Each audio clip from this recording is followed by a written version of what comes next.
Ready, Greg? Ready, Jay. You're listening to The Success Paradigm with your hosts, Jay Atkins and Greg Gray.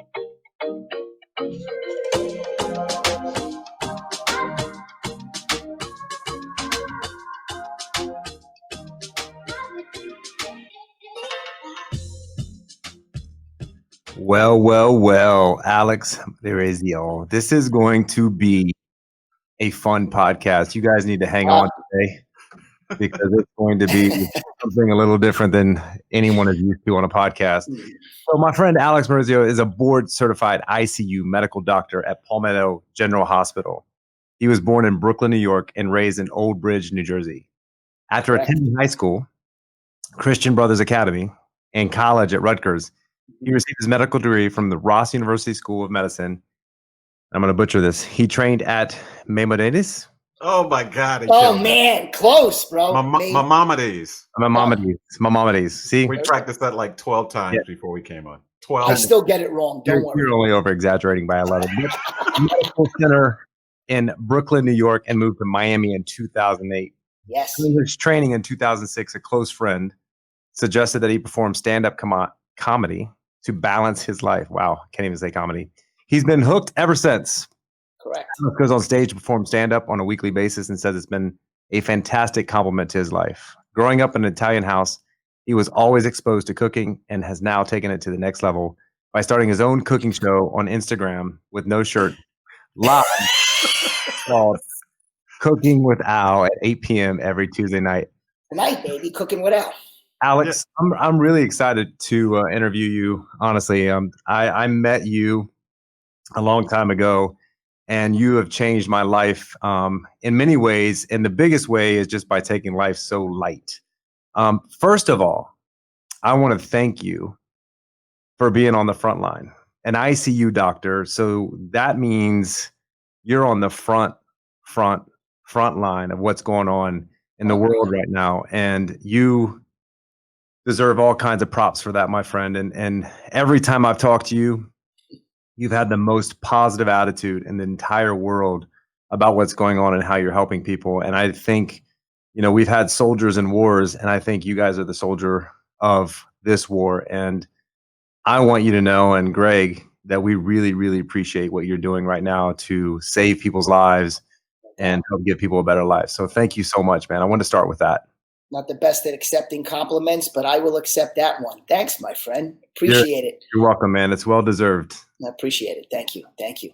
So listen, here on the podcast, the reason Greg and I started this is because a lot of times, people hear your intro, they hear what's going on in your life, they hear that you're, an ICU doctor, stand-up comedian. And to be either one of those takes a super intelligent human being. Comedy is not an easy thing to get on stage and to make people laugh and find the funny in life. And being an ICU doctor takes a lot of brain power to be able to diagnose and keep people alive.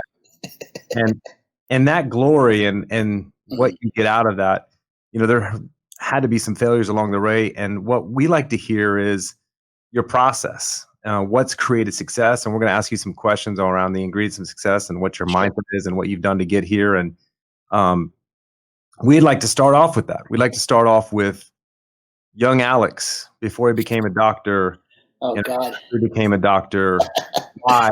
And times did you want to give up? And just tell us that story, man. Let us hear a little bit about you. Sure, man. So first of all, gentlemen, thank you for having me. It's amazing to be here. I've seen the guests that you've had on here in the past, and to be a part of that fraternity is humbling.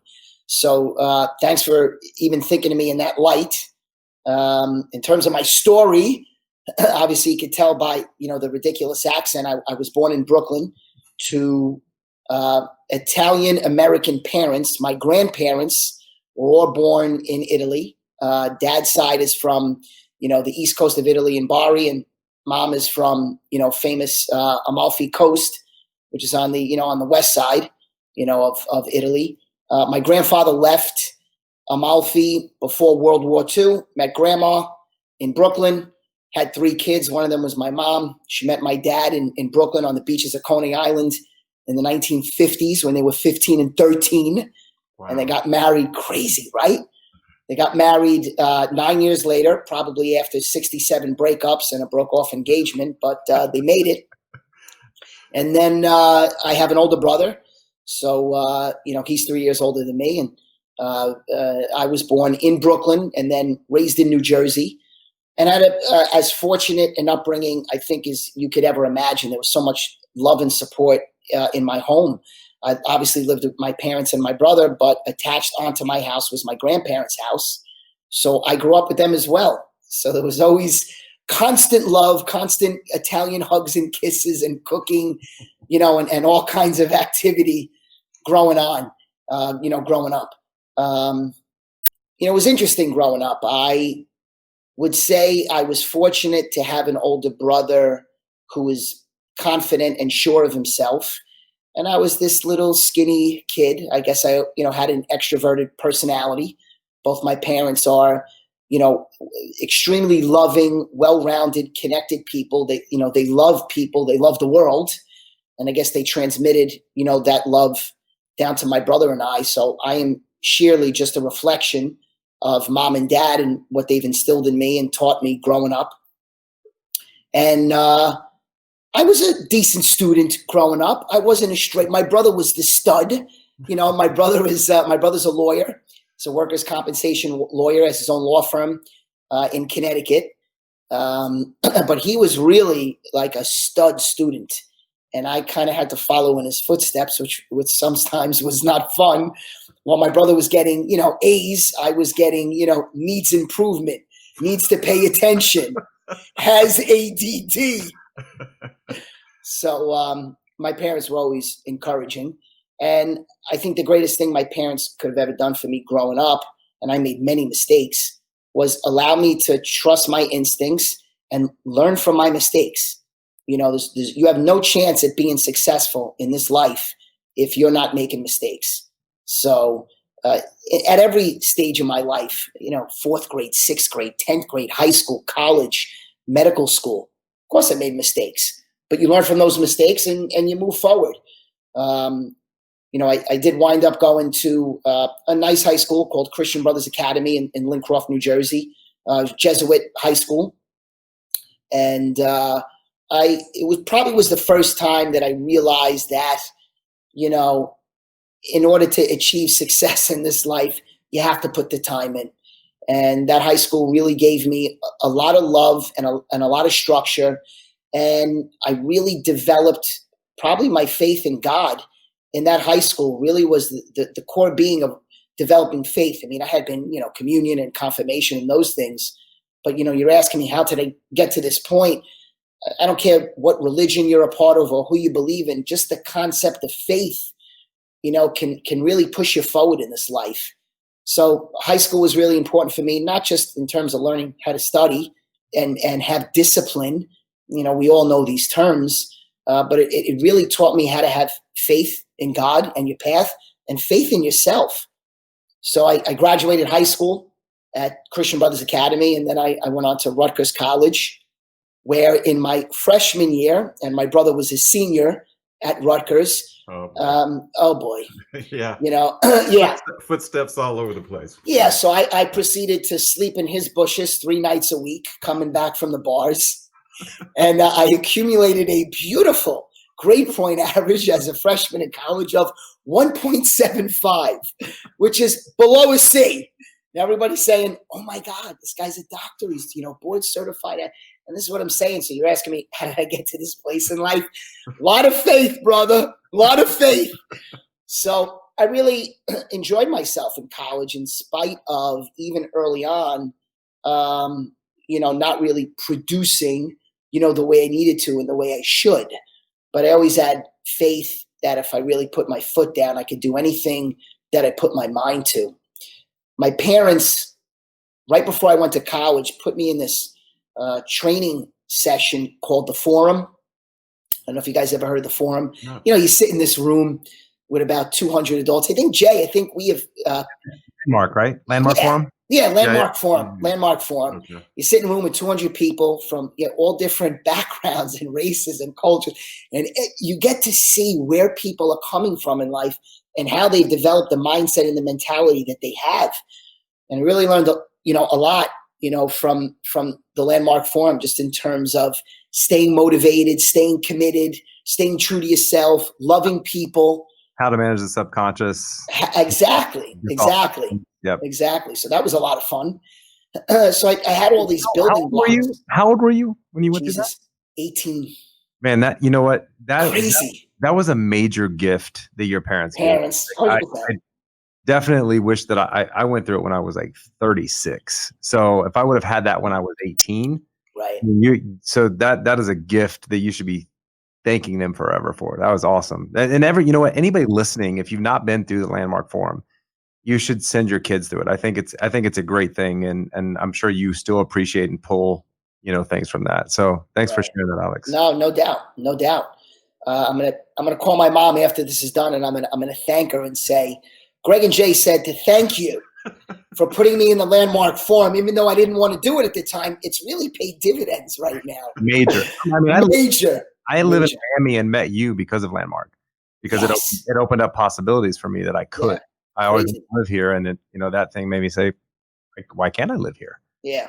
And I moved right after. So, yeah. Oh, you moved here because of that? Yeah, I came down to Landmark in Fort Lauderdale, Florida, and did the course here. Right. And then literally a month after that, I just said, I'm going to do what I want to do. And one of the things I wanted to do in life was live in Miami, Florida, because of the weather and the water and all the great things that the city offers. So. And now look what we have, the success paradigm. Are you kidding me? And your partner is Greg Gray? Dude, you hit the lottery. Are you kidding me? You hit the lottery. I did. It may be pick 3. I don't know. Lottery. It's probably pick 3, yeah. Oh, my God.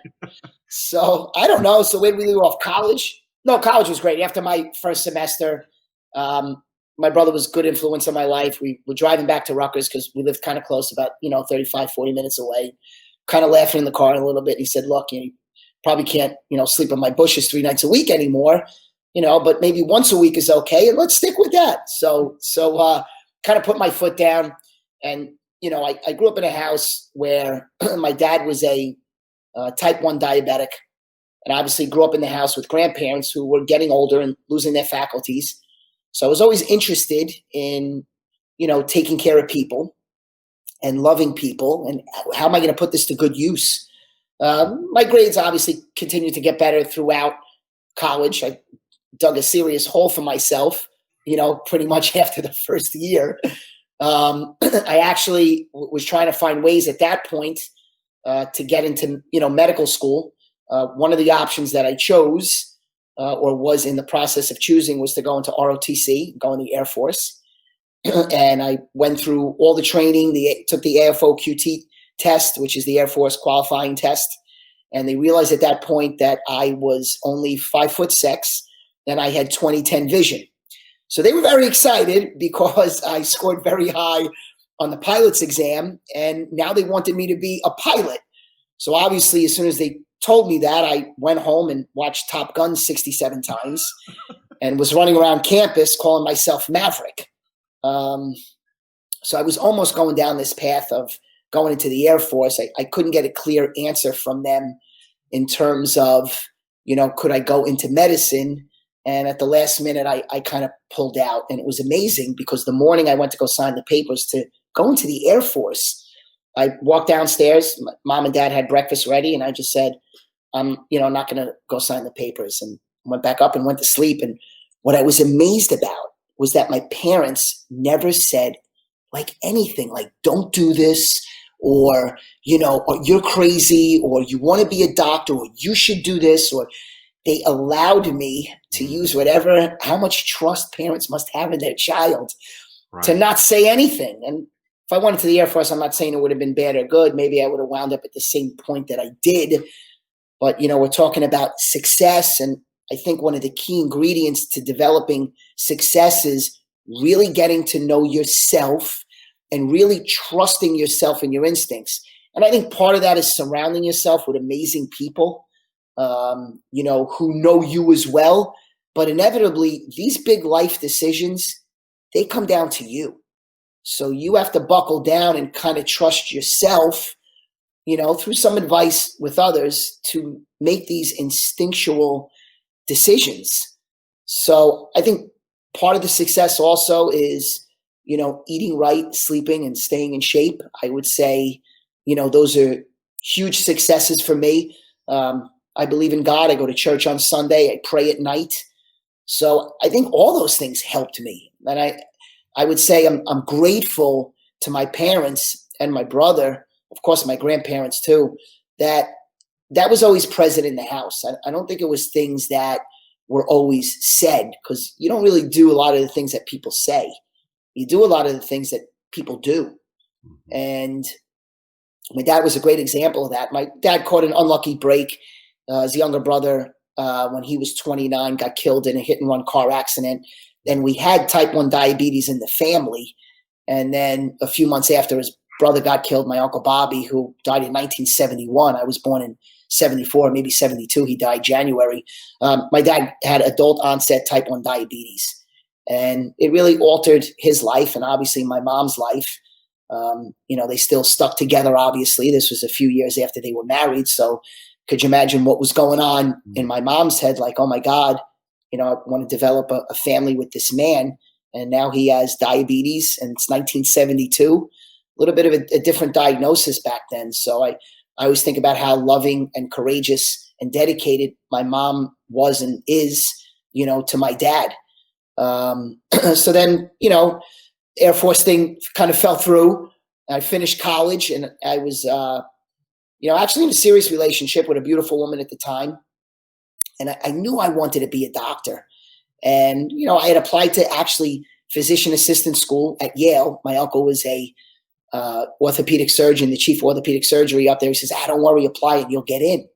And I applied and I didn't get in. I says, oh my God, so more roadblocks up in my life. Very easy to kind of crawl in your hole, make excuses and go away. And I was still determined. And obviously God had a plan for me. The orthopedic surgeon, his sister, my aunt, my godmother who baptized me, showed up to my house one day with a brochure from Ross University School of Medicine in the Caribbean. And she said, you're going to be a doctor. And she put this on the table. And I said, okay. And, it was just something I hadn't even thought about. Like, how am I going to get into medical school? My grades weren't dominant. I graduated Rutgers after the 175 with a 3.0, which is okay. I battled. That's quite a climb. I know there's a reason I know. Okay, why? we'll talk about that. Oh, we're going to talk? Okay. Yeah, we'll talk. Academic probation first semester. Did you go to Yale? Year.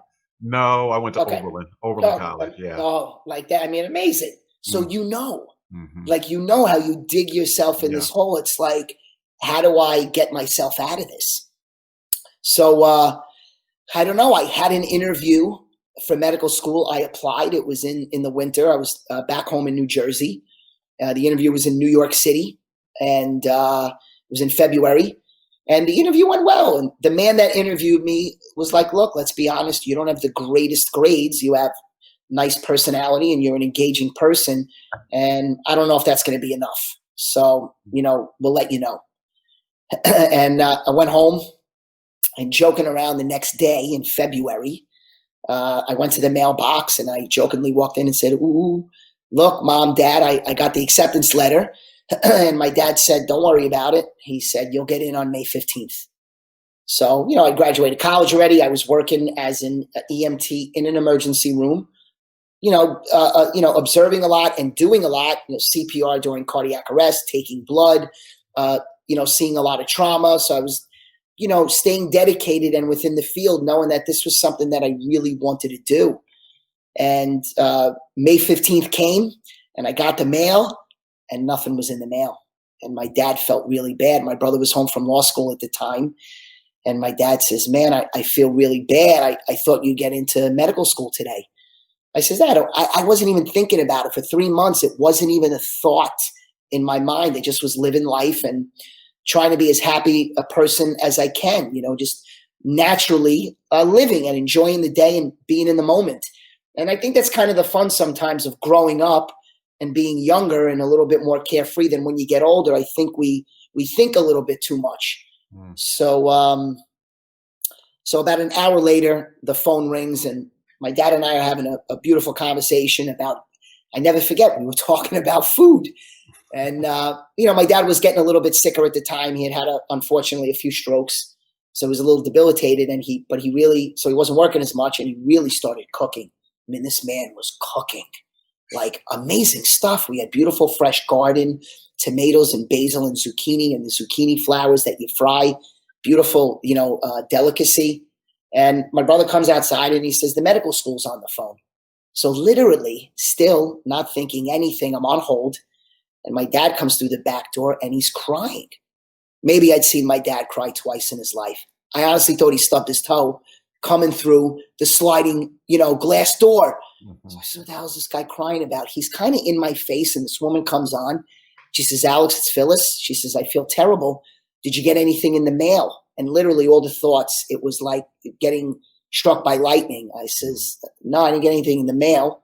She says, I made a mistake. She says, I have the letter in front of me. You got into med school. So, oh my God. So I looked at my dad. I said, how did you know that I would get into med school today? He says, I made a deal with God. I said, okay. So I went to dinner that night, had a beautiful night with Mom, and it was a celebration about, love and family and togetherness and having a strong will and not giving up on your dreams in life.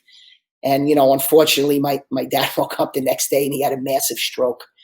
So, life was really never the same from him, and he passed away a few years later.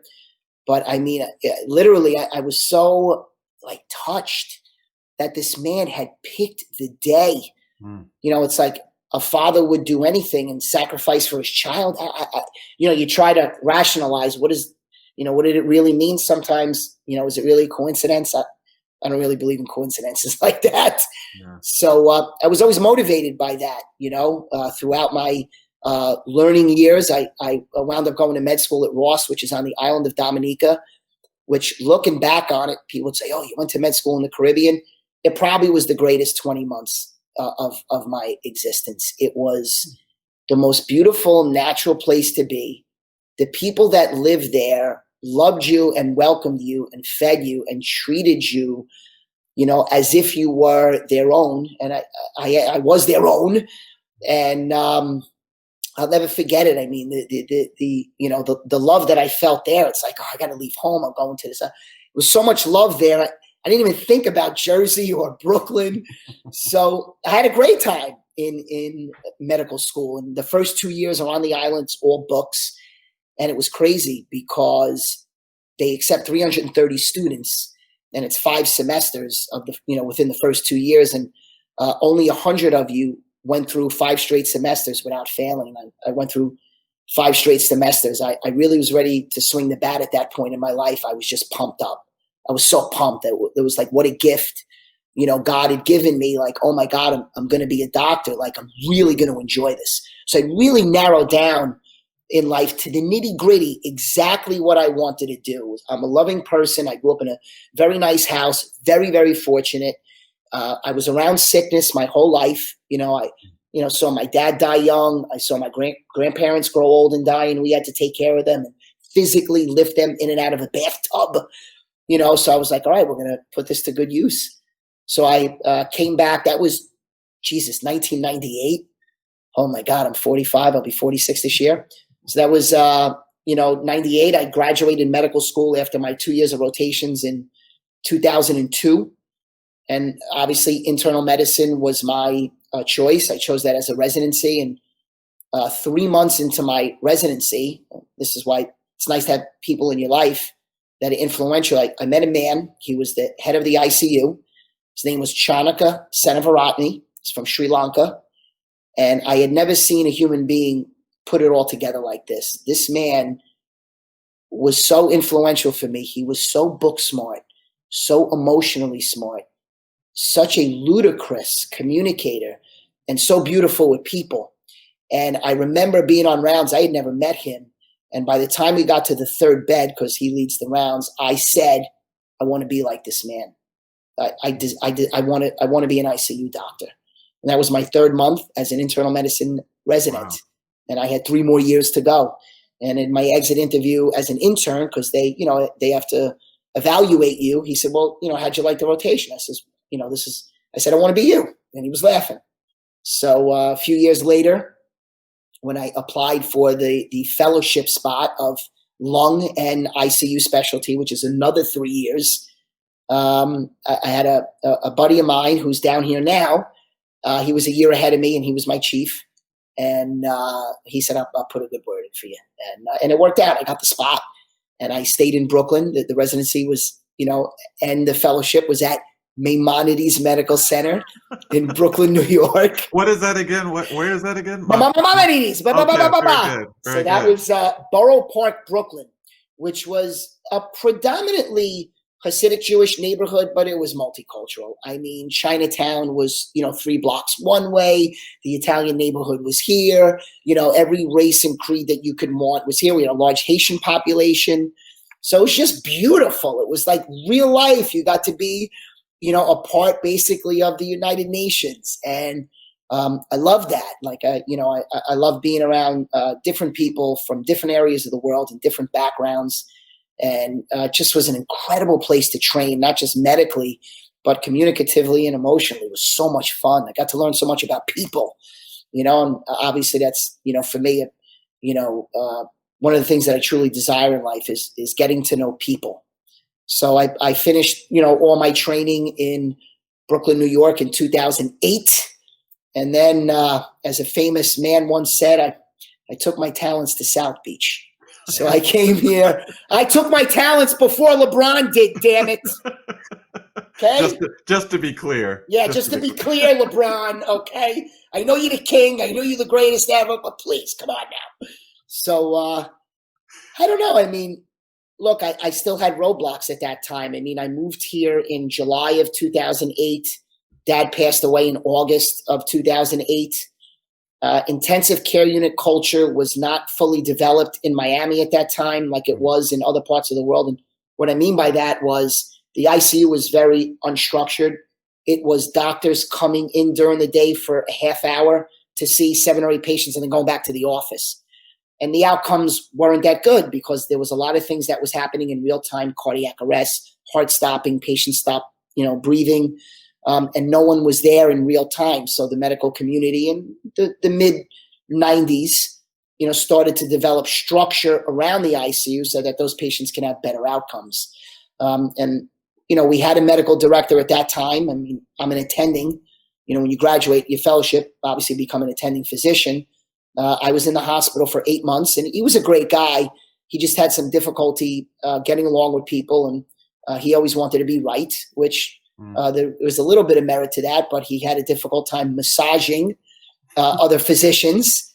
And I got called into the office one day. I had heard a lot of rumblings that we were all getting fired. And I said, why do I have to suffer because of this guy? And they proceeded to say, look, unfortunately, we had to let him go, but, we want you to be the chairman of the department. And I was 33 years old. Wow. And I'm like, are you people crazy? Like, to digress a few years, I got into comedy in 2006 because a very close friend of mine that I went to medical school with had said, I think if you're just a doctor in life, I think you're going to be miserable. I think you should do something else expressive in the arts. I said, like, aren't I doing, like, I'm a doctor. That's it. I'm done. Like, I'm going to be happy. And he said, it doesn't work that way. You have to develop yourself as a person. I said, well, what the hell do you want me to do?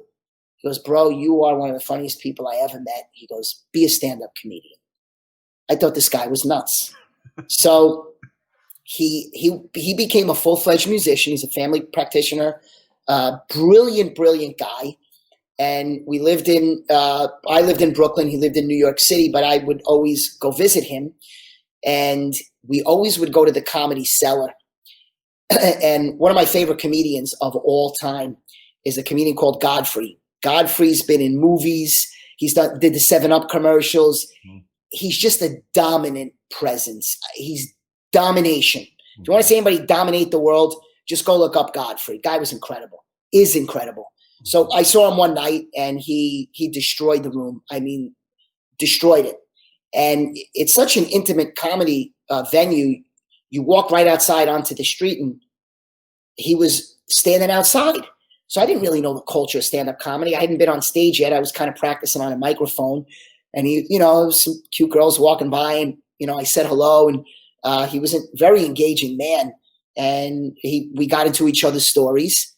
And I said, I'm thinking about doing comedy. And he was very clear. He said, you should stop thinking and just start doing. And I got on stage the next night, and that was pretty much the end of the story. So I'm kind of grateful to Godfrey and my friend Neil, Dr. Neil, extremely influential friend in my life, for kind of giving me that little extra push. So I just started getting on stage in New York City. And then, I brought, some of the comedy stuff, down here. And, that's how I got into the comedy, in 2006. And then obviously started doing comedy down here in Miami. So, wow. But no, I had roadblocks. I mean, Dad passed away when I moved. It was tough emotionally. I thought I was getting fired from this job, and they made me the chairman of the department. And then getting back to the original point was, I had, when they had asked me to take this job, I didn't want it, because what I had done at that point was I had rented an apartment in Malibu, California. And, what I had wanted to do was move to California permanently. And my mom said, calm down, chairman of the department. Why don't you work the 2 weeks in Miami and then go to LA and have fun? And the owner of, our company who employs the docs and the CEO of my hospital said, free reign, go to LA for 2 weeks. We know you'll take care of the ICU. And I would fly to LA every 2 weeks. And I would do, I would surf every morning. I would write comedy in the afternoon, and I would do 4 or 5 shows a night. And I was living that life for about 2 years. And it was incredible. It was a little bit taxing. I definitely fortunate that I was making a good enough salary that I could live in 2 cities. I wasn't saving money, but I was growing. I really was growing as a person, and that is invaluable. Completely invaluable experience that I had going back and forth to LA like that. And I learned that, if I ever wanted to flip my pie in terms of being 90% doctor, 10% comedian to 50-50 or 10-90, then I can do it. And I can move to LA. And I enjoyed my experience in LA. Just a beautiful, beautiful place. Amazing people and food and scenery and surf and mountains. Beautiful, beautiful place. So I think part of what has made me successful is investigating and exploring, because you can recreate yourself every single day of your life. I have never felt stuck. I have never in my life have I ever felt stuck. And I have a lot of tools to help me, whether it's, praying to God at night. I'm an exercise freak. I exercise. I sweat every day. I love yoga. I practice yoga almost every day. I take time to meditate once in a while. So I think all those tools in my life, have really helped me for sure. And family, I feel for people who maybe sometimes don't grow up with a strong support system, or they didn't have that in the home growing up.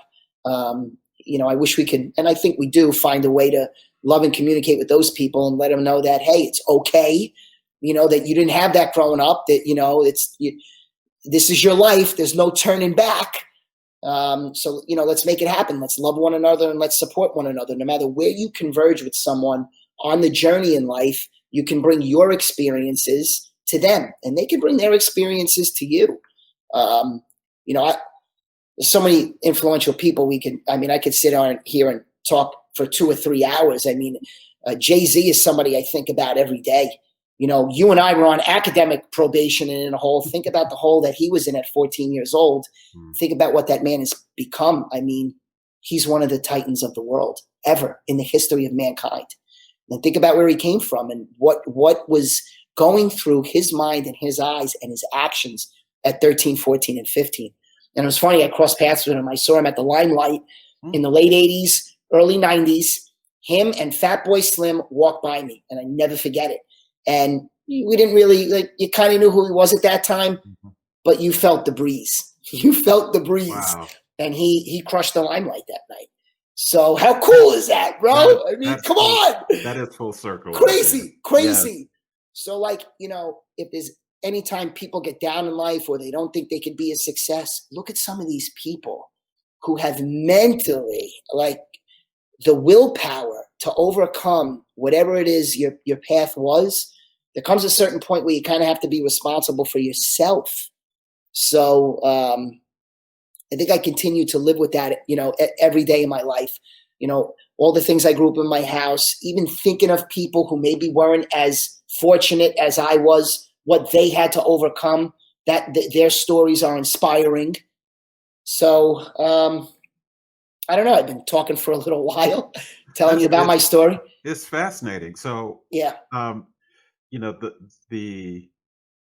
So you exercise, you do yoga, Mm-hmm. you I think you said you sleep. I'm not sure exactly where that's fitting in, but there's some structure. There's clearly some structure around that. So I have to tell you. So I am.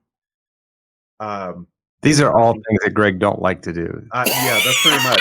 Except the sleep. I get plenty. The sleep part. Yeah, I factor Everybody's that got in. their own. Everybody's got their own pattern for success. Yes.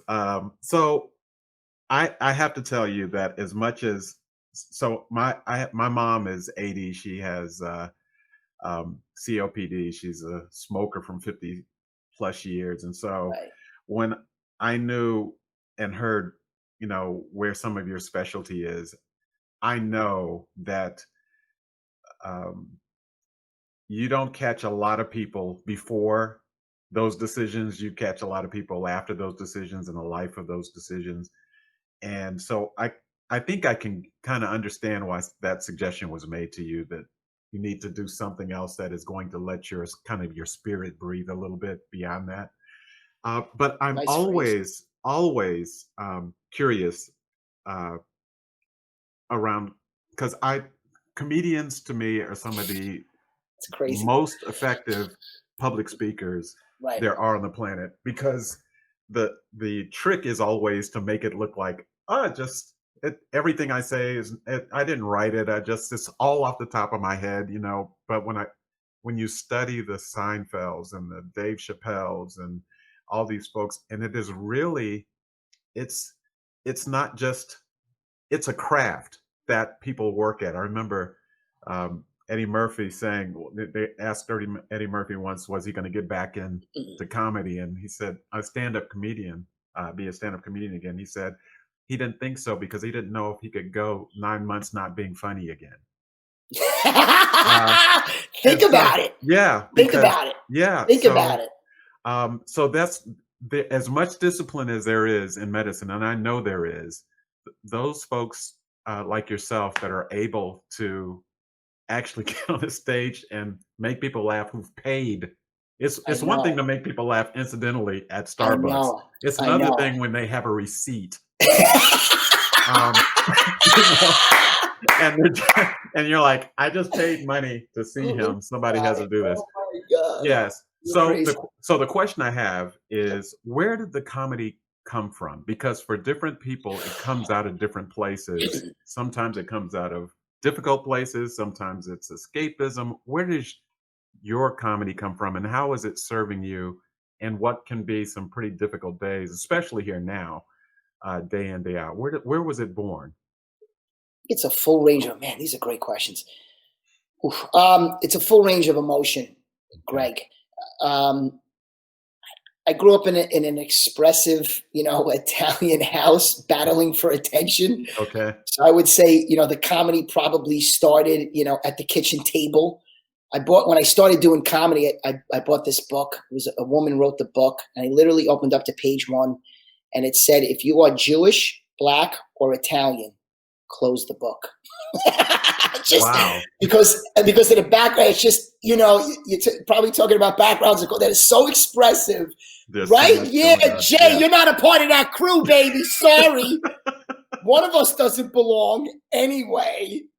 I belong everywhere. I don't know. It's a great question. Look, we all go through things in life that make you happy, that make you sad, that make you angry. And I think when I got into the comedy, I started to pay attention to all the different range of emotions that I have and what I'm feeling. Like, what are you feeling? And what are you observing? What do you see in the world?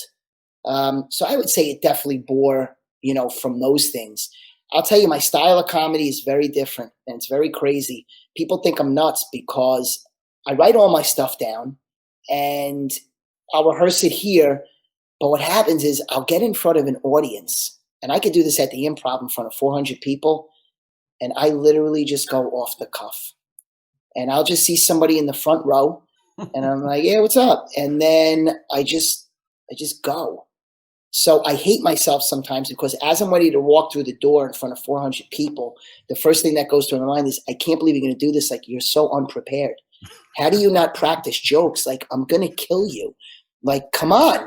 And the truth is, I'm more prepared than ever because my preparation is not being prepared and not so structured. And I have a little bit of structure to the set that I throw in. I mean, I have some jokes. Sure. But the truth of it is, I think my skill in comedy is just talking to people. And it's just kind of in the moment, really loving, vulnerable type of stuff. I feel what other people feel. I love being vulnerable. I think in order to grow and be successful, we keep talking about success, be vulnerable. And that, that's a word that can transcend, many different definitions. Mm-hmm. I don't know if that answers your question fully. It does. Yeah. Yeah, it gets, because it does, there's a birthplace to it. And yeah, for sure. Yeah. So that's, I'm gonna dig a little deeper on this, Alex. Go for it. First of all, before I forget, Greg, you said that I hit the lottery with you with the pick 3. I was thinking more scratch off. Like, oh, Jesus. So he does that. He's mimicking your style, Alex. Of being in the moment, just kind of anyways, the front row. Yeah. It's Alex, been $10 million scratch offs. Anyway, go ahead. I think, there's a reason that I'm going to go down this journey for the listeners, because sometimes, as smart as you are, I don't think that people can, because of ego or whatever, they don't self-analyze well enough. Okay. So I will tell you, when I met you from afar. For an hour, you were loud and annoying. Really? I was trying to read a book, and you were at the Standard, and you were very loud.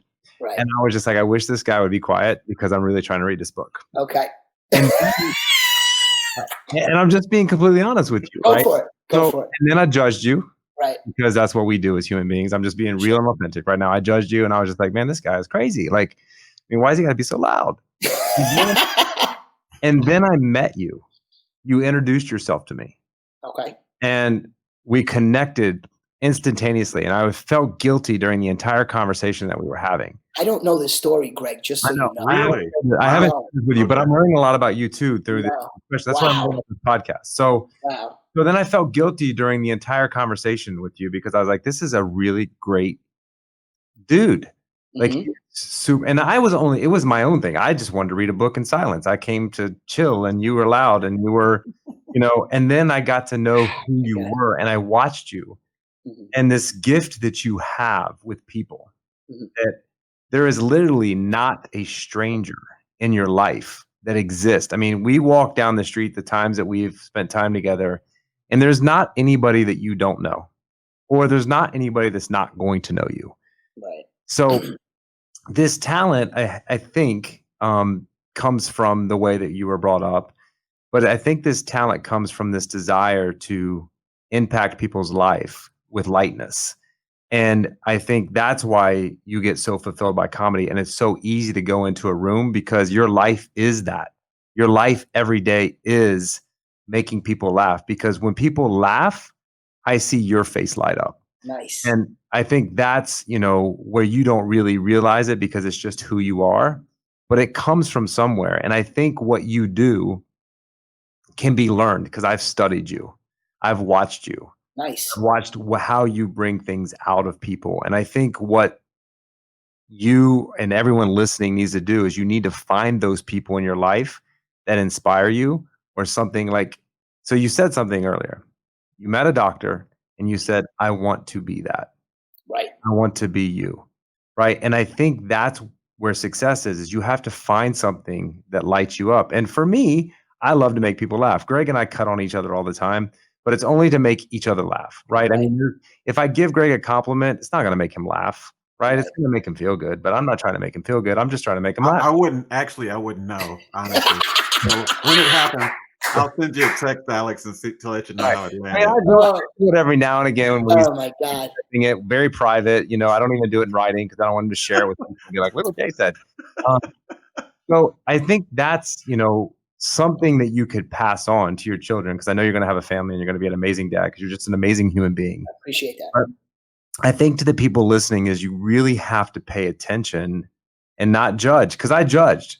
I really did. I could have left that day annoyed and said, I'm going to go over here and move. But thank God I didn't, because I wouldn't have met you and learned the attributes that I also bring into my life. And I've never told you this, but what I learned from you that day is how to connect with people better. And you do it with lightness and you do it carefree. And I think that's what you have to do in life. And I think that's probably the biggest reason. So my question to you is, thank you for that. Thank you. You're welcome. Thank God I've never been in ICU and I've had to witness your bedside manner.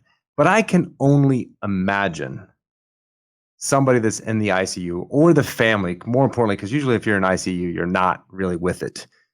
But the family, what you have to bring to the table for them. So how do you, in a serious situation, create a successful conversation with someone that's going through probably the toughest moment of their life, and you kind of bring that comedy in and have that balance? How do you do that on a day-to-day basis without crossing the line either way? And how do you deal with that in your mind?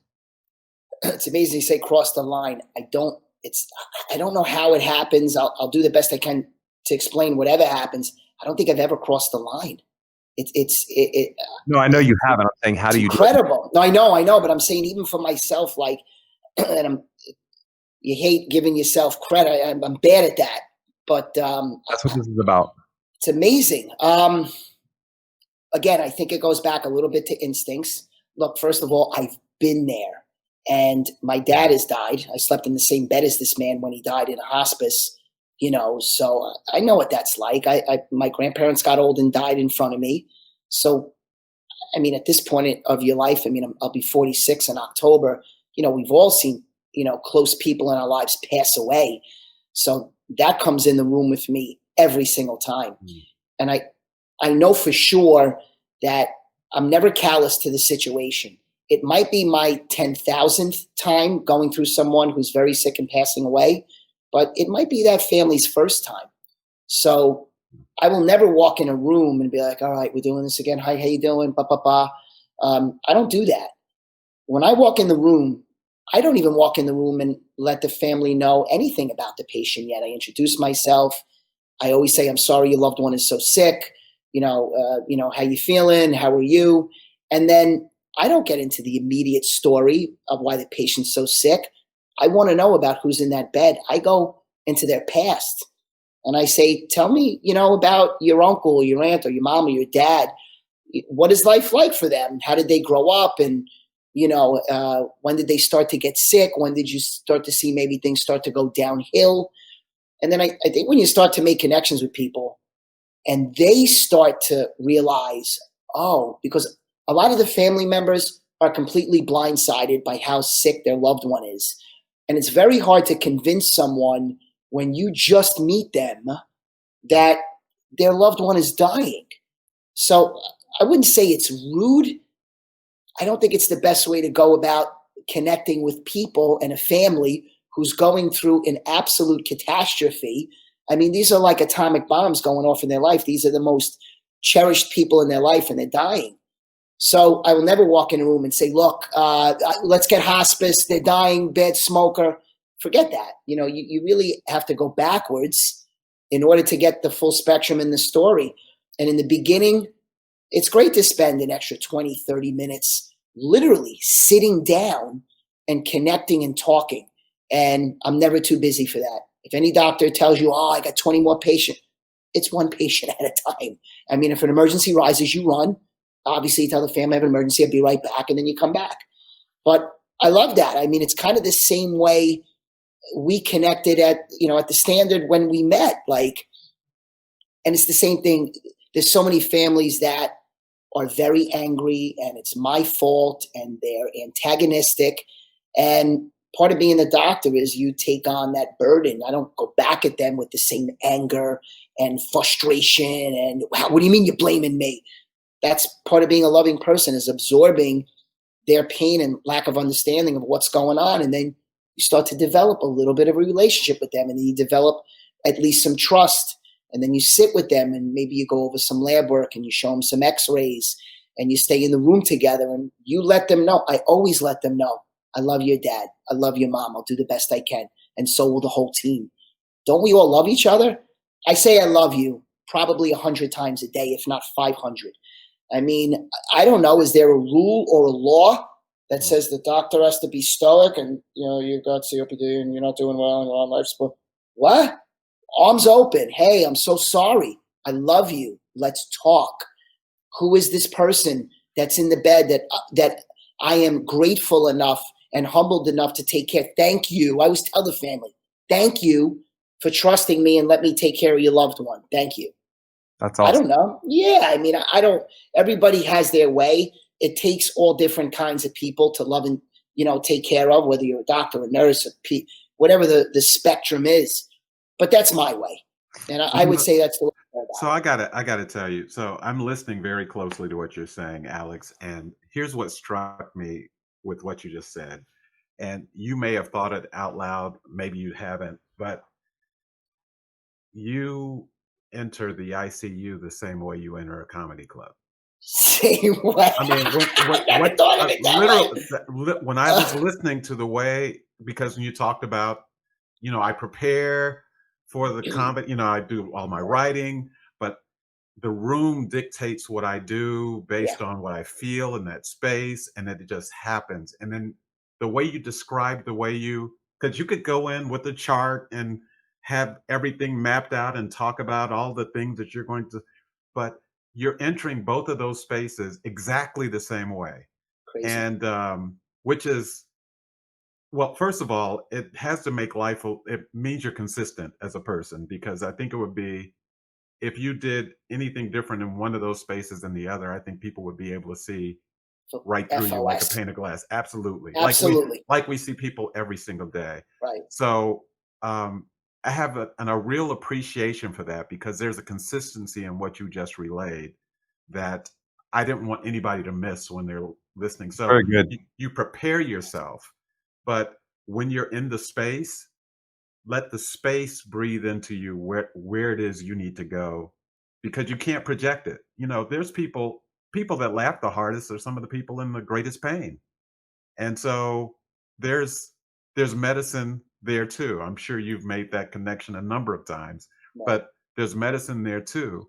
And people heckling, and you could destroy them if you wanted to, but I do. I'm kidding. But it becomes, you absorb it and you make it part of the atmosphere. Sure. Because I've seen comedians get, you can if you're good at comedy, you can chop a heckler down pretty well. But you can do it in a way that makes the entire rest of the room your enemy if you're not careful. Exactly. So, I want to get him on my side, 100%. Correct. Yeah, I want to bond. I want to connect. Yeah. So why are you so angry, bro? Let's talk. Yeah, so I just wanted to, I heard that and I really appreciate that. And I think that's a big takeaway, is that you're consistent in both places. You prepare yourself and then you live into the moment that you're presented. It's a life-changing conversation for me, being with the two of you, because I had never once in my 45 plus years had ever thought of that, ever. That's incredible. I never, wow, thank you. Thank you. Crazy. Thank you. No, crazy. Yep. So Alex, I wanted to go back one more time to what I said earlier about you annoying me, and something I just learned in this conversation. Greg, do I annoy you? When I popped on and we met for the first time, listen. Come on. Well, what we have in common is I annoyed Jay the first time I met him too. That's why we're kindred spirits here. That's true, Dan. We just realized a couple different consistencies. You too, man. So what I realized in that moment when I was explaining that story, because we've never talked about it before, what I realized is when you are annoyed, it's not about somebody else, it's about your own damn self. Right? It was me. It was the space that I was living in. And a lot of times you'll miss out on meeting great people because you're really annoyed with yourself or what you want in that moment versus there was a reason God, universe, that was supposed to bring us together, right? You were drawing attention to yourself for you and I to meet so you could change my life. And Same that's here. what people sometimes don't realize in that moment. And I think the key is a lot of people are afraid to say I love you. And I know I've heard you say it probably 500 times. And I really admire that about you, because when you say it, it's not something that you just say. And I bet you there's not one doctor in this universe to a new family of a patient that you're taking care of I've ever heard a doctor say, I love you. And you say it, you mean it. And it comes down to way. I think that's a huge takeaway for people is when you say I love you, I love everyone. I love people. And that's what I'm here to do. I'm here to do my job, because my mom's passed away and I've dealt with doctors, and I've never truly felt love from doctors. I felt like I was a number. And I think a lot of people go into the business that you're in with the intent of, hey, I want to take care of people. I want to give back to people. And I think the business, takes them down a different path because they don't have comedy. They don't have an outlet. How do you think you've stayed true to the biggest reason that you wanted to become a doctor, and how you live that every single day? Like, how can you do that? How are you so consistent with that? Great question. I think it goes back to a lot of the things that we brought up in this conversation. Some of it is innate, and you can lose that innate instinct that you have if you don't either practice it. But I think some of it, I agree, I think some of it is learned as well. Trust me, I've had moments where, I'm like, get me out of here. Like, I'm going to lose my mind. So you just go with the ebb and flow. I mean, it's kind of like Greg was saying, you just breathe it all in, even your own feelings and emotions. You just breathe it all in. I mean, I do it 25 times a day, 4 to 5 days a week.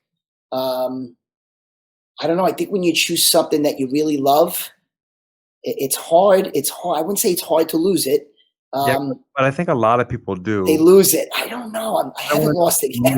What do you specifically do in that moment when you're like, let me get out of here? I mean, right now, like, you've been tested for the last 4 months. Big time. I agree. I'm not you. If I was a doctor right now, I'd be like, man, you know what? This is crazy. Like, so what keeps you in that? Because it's a mindset. It's a mentality. I'm trying to get in the brain of Alex right now. What keeps you in the game, true to yourself, true to what you became a doctor for? You didn't become a doctor to have a title. You became a doctor to take care of people and be able to deal with people all day. But sometimes that can get lost. What do you do on a daily basis to stay in it for what the real reason you go into that hospital every day? For me, I live a pretty balanced life. I think if I was doctoring 7 days a week, 365 days a year, there you go. I think I would lose it. I think, and that's where kind of the comedy comes into play, and even the cooking show. It's like there's other parts of your life that you need to explore to kind of balance it all out. And I think if I was overdoing it, I probably wouldn't enjoy it as much. So I don't think it's so much when I'm there. What do I do when I'm there? I think I enjoy it more probably because I'm taking care and nurturing myself when I'm not there. And it allows me to kind of recharge my batteries, really focus on myself in life, my health, my mind. I've always been a very physical person my whole life, but I would say the last 5 to 6 years, probably maybe since I turned 40, let's use that as a landmark, I've really been into nurturing my mind. And how do I know when I'm not right? I mean, I would say definitely one of my weaknesses, impulsivity and reactivity. So when I'm very impulsive and I'm very reactive emotionally, I'm not right. And that's when I have to take a break and say, okay, Alex needs to take care of himself here. And that can include a multitude of things, whether, the exercise, the yoga, the meditation, the sleep, or more comedy. Sometimes I need a little bit more comedy, or sometimes I need a vacation. I think the reason why this has been so challenging for me this year is, I am literally to the ICU, and I've had to spend more time in the ICU, obviously, and then I'm home pretty much quarantined. And I'm a pretty social person. I love being with people. I love food and wine. Greg brought up before the show, he goes, you love food and wine. It hurts not to be able to celebrate with other people. So I really had to buckle down in, my place. And I think the reason why the cooking show has saved my soul is because when I'm doing it, there's 40 to 50 people watching at once. And I feel like I'm entertaining for friends and family and loved ones, and I'm cooking a meal. And I always say, look, I'm not a chef. Like, can I cook? I can cook. I have some pretty good cooking skills. I'm not a trained chef. I'm learning from a woman like right now. I'm Zooming her. She's in Florence, Italy. This beautiful woman. She's American, but she's half Dominican, half Ecuadorian. She's a Florence trained chef. Doesn't hurt that she's really beautiful to look at when we're learning about the meal. But somebody on my cooking show that I grew up with, that I know since I'm 10 years old, said, get in touch with my girlfriend. She'll teach you some amazing things. So the cooking is just, to me, is just another form of expression of being with other people. And to me, it's the ultimate celebration of life. It's like you have food and you have wine. It's the ultimate equalizer. We all have a lot of stuff that's going on in our lives. There is no way, and I want to make this clear, my life is not perfect. No way. I have to, I don't know if the right expression is work at it every day, but I have to put, effort into maintaining balance and homeostasis in life. I don't just wake up and get out of bed. In fact, when I wake up in the morning, I make my bed. I want, my life is structured. It's not just, blah. There is some method to the madness. And I think making your bed is a reflection of, hey, stay on the path, So those are just some things that come to mind. So I wanted, because I'm intrigued, and I told you that my employees, one of the first things they said was, he has a cooking show. It's on Instagram. So, and it's every Tuesday at 8 Eastern Standard Time. And I want to make sure we show you a lot of love, because it's one of the many places that you go that I think is as much a help for the audience, is as much a help for you as it is for the audience in terms of what it allows you to do in terms of connectivity and stuff. So who makes the funny guy laugh? You, let me tell you, the reason I ask that is because there's a lot of pouring out that you do when you make people laugh. Right. And the tank can get low. If 100%, it's not, yes, 100, good analogy. Yeah. The tank can get low quick. Yes. So who in the funny realm specifically, right, feels, so Alex is like, I've got to go look at this guy, or this woman for a minute. Who makes the funny guy laugh? There are, there's so many amazing comedians out now. I would say from a comedy point of view, comedically, in the comedy world, because comedy is not the only way for me to laugh. Right.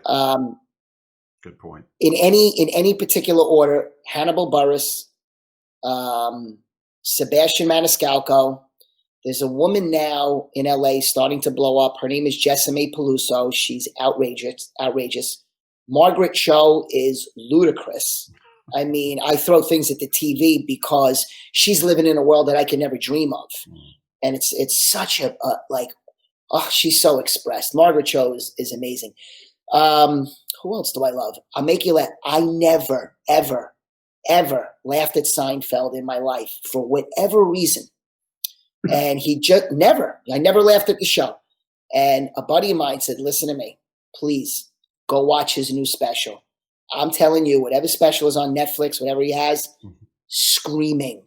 I was so grateful that I got pushed to go watch Seinfeld, go watch his special, out of my mind. But I have Hannibal's an interesting story because I got lucky. I met a beautiful woman. Her name is Joyelle Nicole. She's a black woman. She's amazing.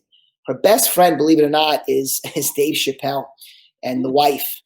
And she's an incredible comedian in her own right. She needs no one around her for her own accolades. But I met her at a comedy show one night, and we took a liking to one another, stayed very close and in touch. And she was doing a show at the Improv here, and she said, come and hang out. and she was featuring for Hannibal. And I had never seen Hannibal live, and I lost it. I mean, the guy, I just couldn't contain myself. But the best part was we got to hang out afterwards, and we went to the casino.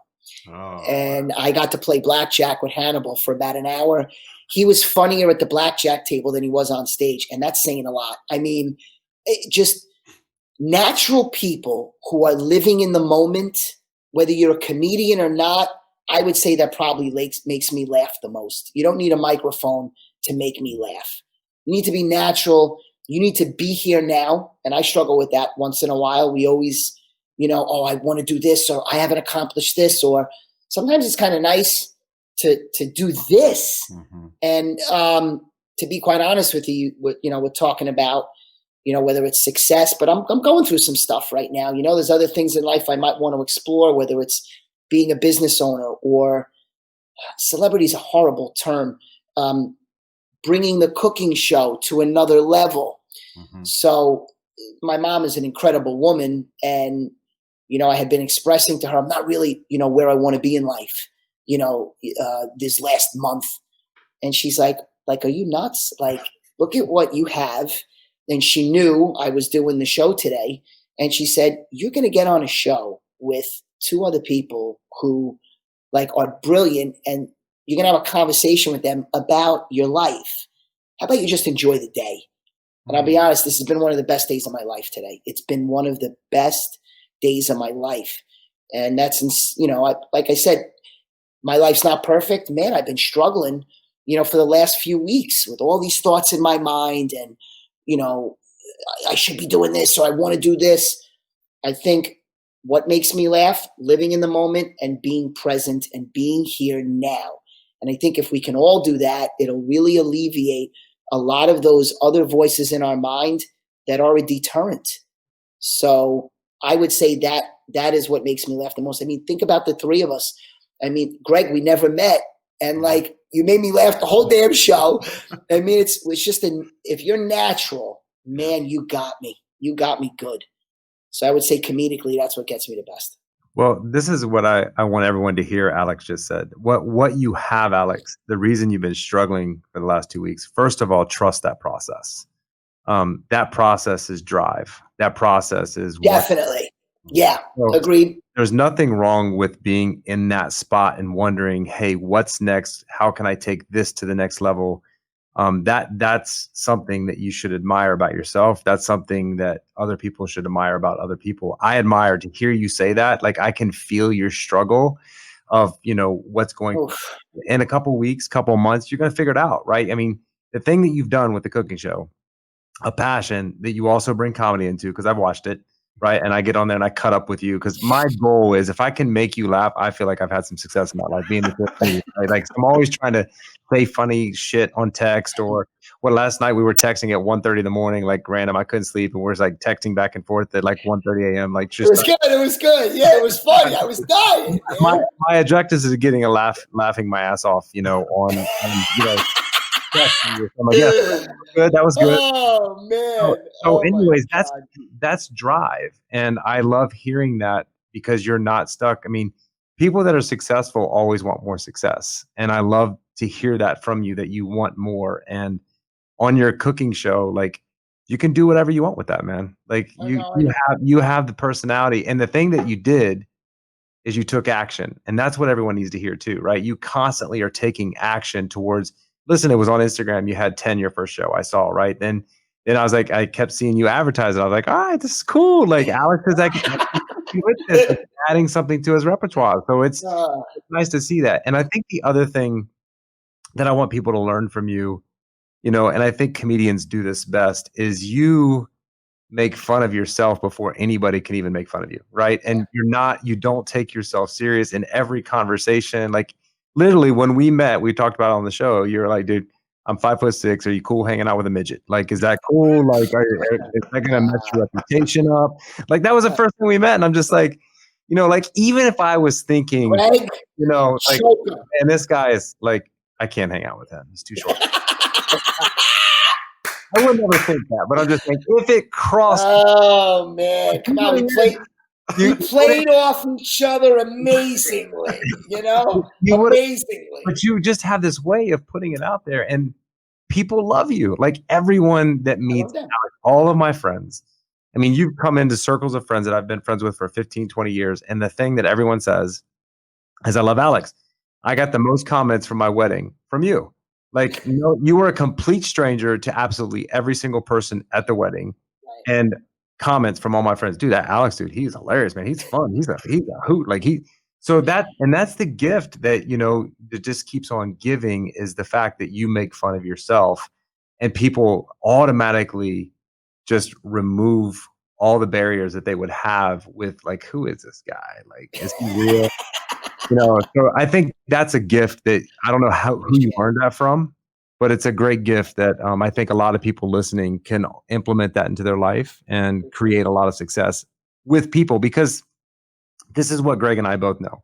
Like, I would not have the success I have in my life without Greg Gray. No doubt. Greg Gray is a big mentor to me, and I run every single thing past him. And people are a big part of success. And that's what you've done, is you've incorporated all these people in your life that creates the success for you. And I think that's just a big thing for anybody listening out there. The way to open up relationships is don't take yourself too serious. And matter of fact, never take anything serious.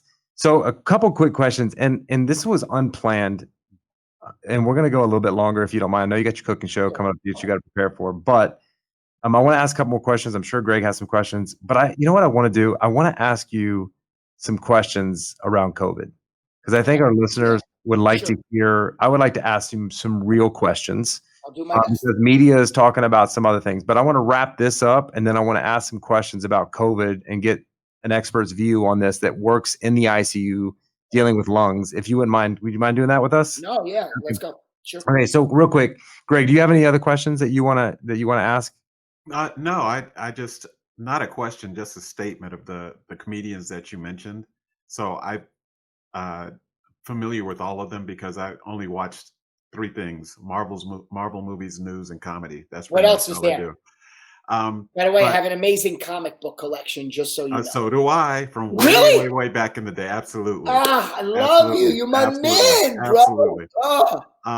But all of those folks that you mentioned are not just funny; they're fearless. Fearless, man. They're absolutely. I mean, when I saw Hannibal, I heard him first on Sirius XM. But when I saw him, I was like, "Oh, God. he is going there. He went there. He went there. He went there." And just absolutely fearless. And so I can understand why those would be the people that make you laugh, because they go there. They go places that other people will not go. Yes. And ferociously. Alex there.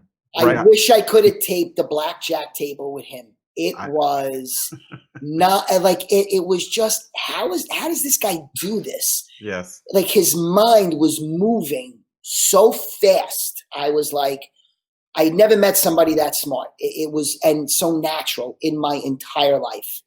And Jay Farrell, I did 5 shows with Jay Farrell. Oh, wow. Oh my God. That was another mind blowing, how I didn't bring up Jay. But anyway, no, I appreciate that. You're 100% right. It's like, I love those people. By the way, it sounds like what Jay's wedding guests, how they described you too, by the way. It does. Oh, man. So we're going to do rapid fire on these questions, right? We won't elaborate. So this one I'm really interested in asking you. If you could be a part of history, if your name was in the history books due to success, right,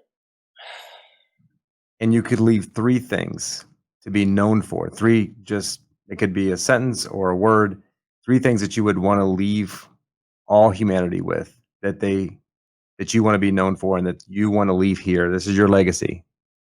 This is what you should do in your life, or what you should be. What are they? Without question, unconditional love, understanding, and sincerity. Be a sincere person. I don't think there's love. Unconditional love, sincerity, And what was the other one? Understanding. And understanding. Yeah. Understanding. Yeah. We have all these as an example. Here's what I'm interested in right now in life. I'm not interested in all the political issues. What I'm interested in is the etiquette with which we speak to one another about the issues. How can we solve the problem if we can't respect each other in the conversation? Who cares about the issue? I mean, of course you're going to blow up and go crazy, but why? Like, to me, I think the exercise is not blowing up. Like, oh my God, can we have some understanding right now? Are you serious? Like, how is your narrow point of view the right way to go? So I think I'm trying to preach understanding. Nice. Those are three good ones we haven't heard. Okay. Yeah. Who have you learned from or followed closely in the past year, like on social media, TED Talks? Who have you learned from or followed closely in the last year? Eric Thomas. Eric Thomas is an absolute animal, who's homeless at 16 and then goes on to dominate. I mean, it's kind of like the Jay-Z analogy, the ruts that these people get themselves out of. And then, because when I listen to him, it's never about him. Like, he's humbled enough to talk about his experience, but he is transcending this experience to inspire you. So I've probably cried 20 times listening to him in the last year. Guy's incredible. Most, you know him? You know him, right? of course, yes. Absolutely. I mean, yeah. what more? I mean, just that voice pierces your soul. Most gifted or recommended books? 3 people need to read. Man, I can't lie, not a huge reader, but there is a book on tantric meditation that I have right now that I'm reading. Geez, I don't even know the author. I have a book that I'm reading called What to Drink with What You Eat. And I think when you appease the palate, it is it. And I'll be honest with you, the book that has been on top of my computer right now, I love art so much. So I have been reading all about all the frescoes and paintings in Florence. And it's just amazing what those, artists went through, internally to put all those frescoes on the wall. So obviously food and wine, art, and tantric meditation. So those are the 3. And those are your outlets. Definitely. So, again, they feed your soul. And last question, the levels of success that people want and have in their life. Your level of success, you want to have a successful naked cooking show. Cooking show. And Help me. some people want to be billionaires. Some people want to be millionaires. Some people don't want to work that much to travel the world. What does success look like for you? What does success mean to you? I think you can have all those pieces of the pie. No, Alex. Okay, let me get specific here. Go. You, Alex Morizio, you were struggling the last 2 weeks. Right. You had a magic wand when you woke up in the morning. What would success in your life look like? What's your success? I think the day that I'm having is the success. I think it's going through those up and downs, and knowing that you're gonna break through. You're right. Like, going through this and then coming out on the other side so enlightened. It's like transcending your whole mentality and mindset. And it's really tough going through it. Oh, it's the worst. And sometimes you're not even thinking that there is a light at the end of the tunnel. Sometimes you feel trapped. You're like, man, this is dark. Am I ever going to get out of this darkness? But when you do, not if, when you do, I think that's the success in life. And that could be money related. That can be emotionally related, physically related. So you can transcend that core thought. And that's what I meant by different piece of the pie. You can put that energy however you want it. That's success for me. Alex, This was awesome. I'm going to tell you it again at the end, but I'm going to transition really quick because Go. I know Greg's got some questions about COVID. I'm sure that he's a news junkie. Go for it. The news, he knows a lot. So, do you want to ask the first question, Greg? I know I pop in. We didn't talk about this, but you have a question? No, well, now that you put me on the spot, probably. So it is hard to ask this question. Well, actually, it's no hard to ask any question. Mhm. So I'm thinking I'm channeling my inner Hannibal right now. So are we as a nation overestimating what's happening? Are we underestimating it? Or are we looking at it through the right lens right now? What do you think? Best thing you ever could have said is, are we looking through it through the right lens? Okay. I don't think we are. Okay. Everyone take a step back. Let's stop getting lost. What is it? The forest through the trees. What is that expression? Yep. I'm going to be honest with you.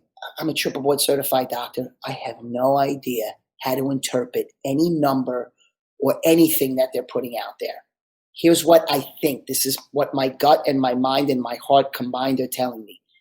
Anytime there is some uncertainty in what we're experiencing, why would we not be more cautious? Like, why would we take such risk? So I'm the first one that wants to run around and go crazy and go to restaurants. And listen, you could see the painting in the background. That's Positano. That's where my family's from. I'm not going to Positano this year. It's not going to happen. So sometimes you can't have everything you want when you want it. Mm-hmm. So I think we all getting back to understanding. Let's all understand where everybody's coming from. Let's listen to people who probably know a little bit more, than me. I'm not a virologist and I'm not an epidemiologist. I didn't study how to track disease. I know how to treat disease. But anything that I can read, and now what I'm observing, like I like when people come at me and they're like, this is all BS. I had a podcast with my brother. I was doing an Instagram Live. And we were just talking about, hopefully getting the country back on track. And a guy got on and I have family and friends on this, cursing us out. F you, F this, F you and your brother. This flu doesn't exist. The Spanish flu of 1918 was a joke.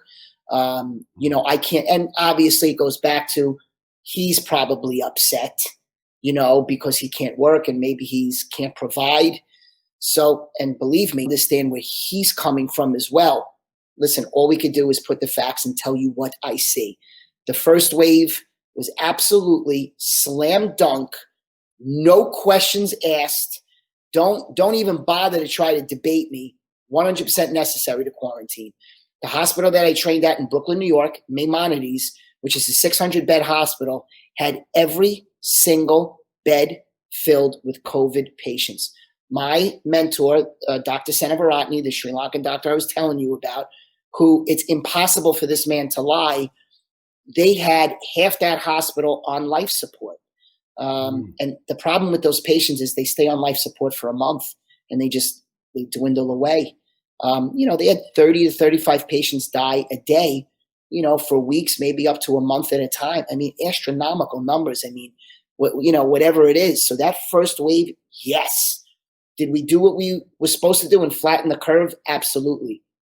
I don't know what's coming, but, I'm starting to see more cases at the hospital. I had 4 patients in my ICU over the last few weeks. I'm like, that's it. We're done. I'm back up to 10. And I just got a text. The reason why I was on the phone, now we're up to 12 in the ICU. So here we go again. So all I can tell you is what I see. Okay. And I have discussed this with my colleagues who are Dr. Dave Farsi, runs the emergency room at Mount Sinai, who's brilliant. He's getting more cases. Dr. Andrew Pastevsky, who's over at Jackson South, he's getting an influx of cases. He has 18 patients now in his ICU. I don't know, people drive trucks up to the emergency room and say, well, there's no trucks here. They're not busy. This is a farce. What? Since when did you ever drive up to a battlefield and not go in the battlefield and make your determination on what's going on from being in the stands? You're not on the field. You're not playing in the game. You're screaming from the upper deck. And guess what? No one can hear you. So let somebody, if anybody has any questions, all I'm going to do is just tell you the truth. I'm not going to tell you how to think, but all I can do is tell you the truth. So I think we're looking at it through rose-colored glasses, so to speak. We want what we want, but we're not willing to incorporate a slice of the pie as the truth.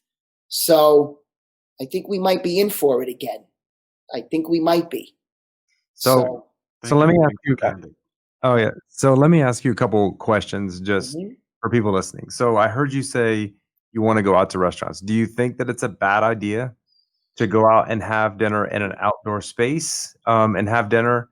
You think it's risky to go out with a mask on? I think 2 words: common sense. You can absolutely go to a restaurant. If you're going to a bar and there's 150 people in the bar and no one has a mask on, play at your own risk. Yeah. So you're comfortable with a restaurant as long as it's like, okay. What about someone flying in the U.S. from east to west coast on a 5-hour flight? What do you think about that? I mean, there's people flying, still. Like, how do you feel about that? There's got to be some risk involved. I mean, let's say you have somebody, even though they're sitting 2 rows in front of you and to the side, if they have it, you're at their peril of keeping their mask on and making sure that they're doing it. The problem here is it's kind of like driving a motorcycle, which in its own right is kind of dangerous. A lot of the times the accident of the person is not from them driving the motorcycle. It's from someone else who's careless and not paying attention. So you can fly and you can take your precautions. Sometimes you're kind of at the mercy of the people around you. So if you're going to fly, and I think I'm okay with flying, take the full precaution. Keep your mask on because you're at the peril of other people. So if it was your family and I ask you, should I get on a plane and travel from here to LA? What would you say to me as your family member? Take the precautions. That's it. Fly, common sense. Same as being in the bar, restaurant versus bar. Take the precautions when you're flying. Okay. And you feel like the mask, because I've heard so much stuff out there about the mask is BS. You don't need the mask. Like, it's crazy that we have to wear masks in public places. What is your feel on the mask and the protection? If you have it and you have the mask on, you will prevent the spread of the disease. Case closed. There's no arguing that. Now, you can have all these OSHA experts get on and say, well, I know the N95 mask versus the cloth mask versus the surgical mask. Wear a mask. I mean, that's it. Wear a mask. I mean, let's stop. It's the same thing as how are we looking at it? Everybody wants to be right. Everybody wants to put you down. People try to do it to me all the time. Oh, you're a doctor and you don't know? What are you talking about? Use common sense. Okay, put a mask on and don't be stupid about it. Well, and the reason I think there's some carelessness is that people think if they have a mask, they're protected against people that don't have a mask, with correct. the in the nose. So that's why 100% people out there, and then they have it under their nose or they right. So I think it gives them a false positive of I've got my security. Yeah, and I'm protected. Yeah. What else should we know about COVID that you think that the listeners are listening to, that because I think, again, Facebook, social media, there's so many people out there saying,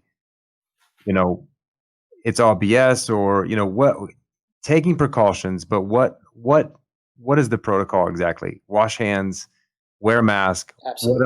What else do you, I mean, dude, you've been in a hospital for 4 months and you have not contracted COVID, which I think is crazy. And you've been in ICU. Aerosolizing the virus, placing them on life support, spitting all over. I mean, we have amazing techniques on how to place them on life support to make the risk as low as possible for us to get it. There's no doubt about it. And honestly, I want to commend every single nurse in the world right now, because there is no doubt from a time point of view, they spend the most time in the room. I have never seen more heroic efforts in a healthcare system than what I see from nurses today. It is absolutely incredible. If you see a nurse, trust me, hug a nurse.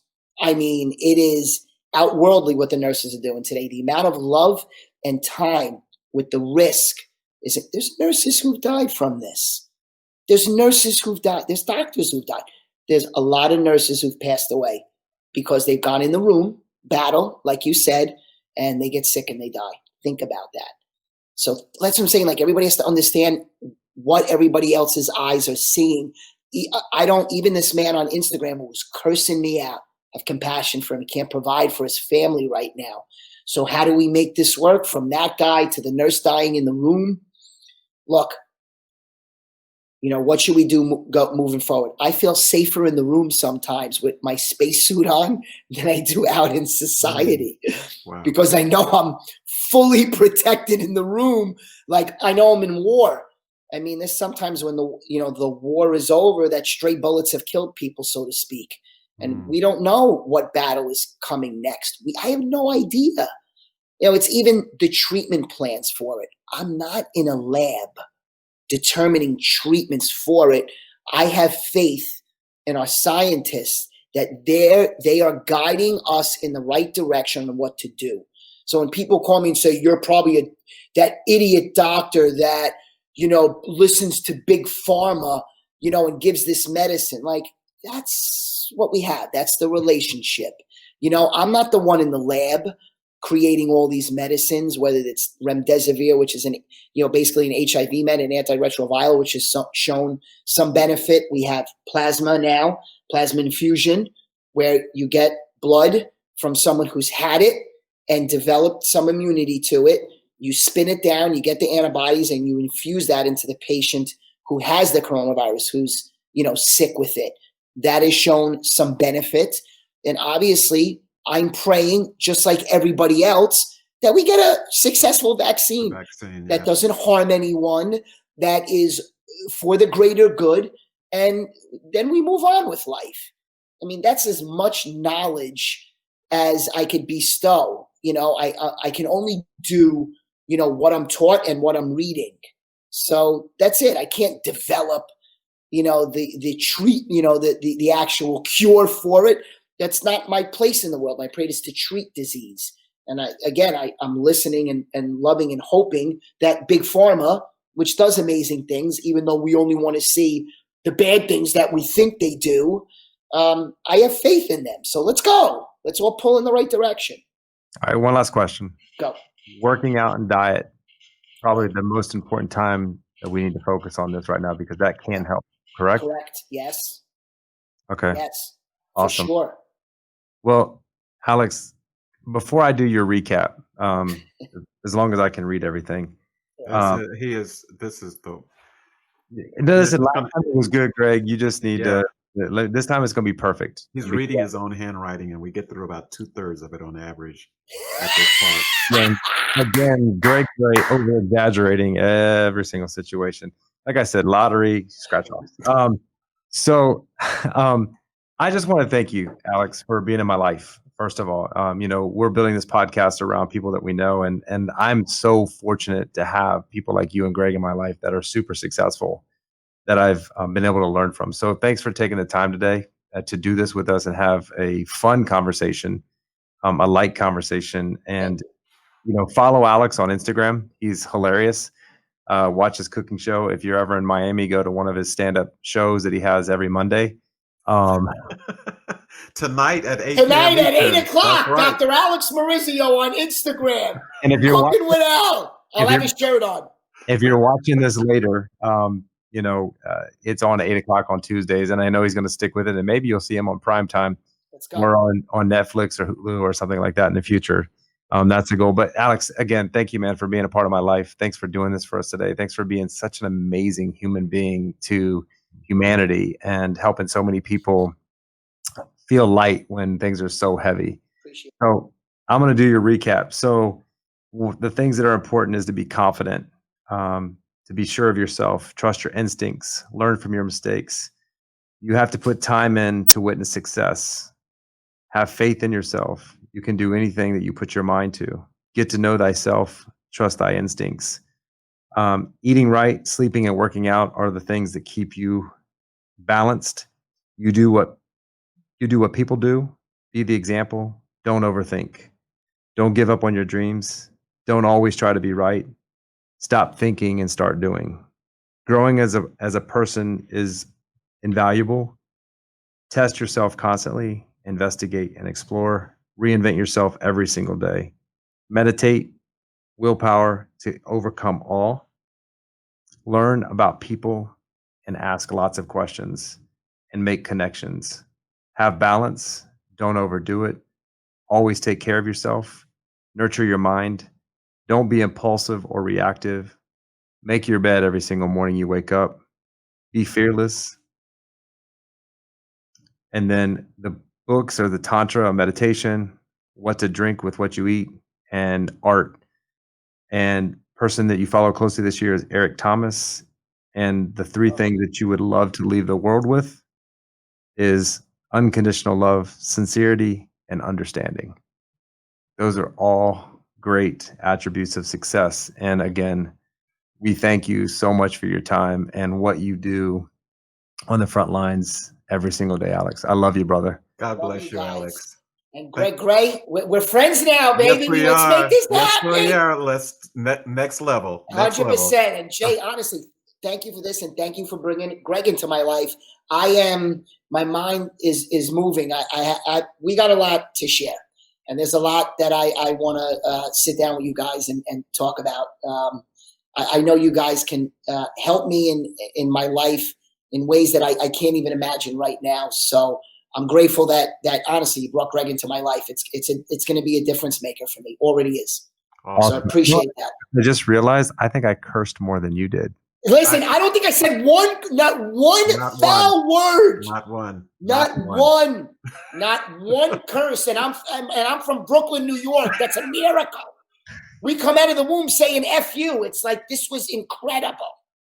I'm proud of you, man. Oh my God. Proud of you. I love you guys. God bless you guys. And we'll be in touch soon. Very good. You're the best. See you, brother. Take care.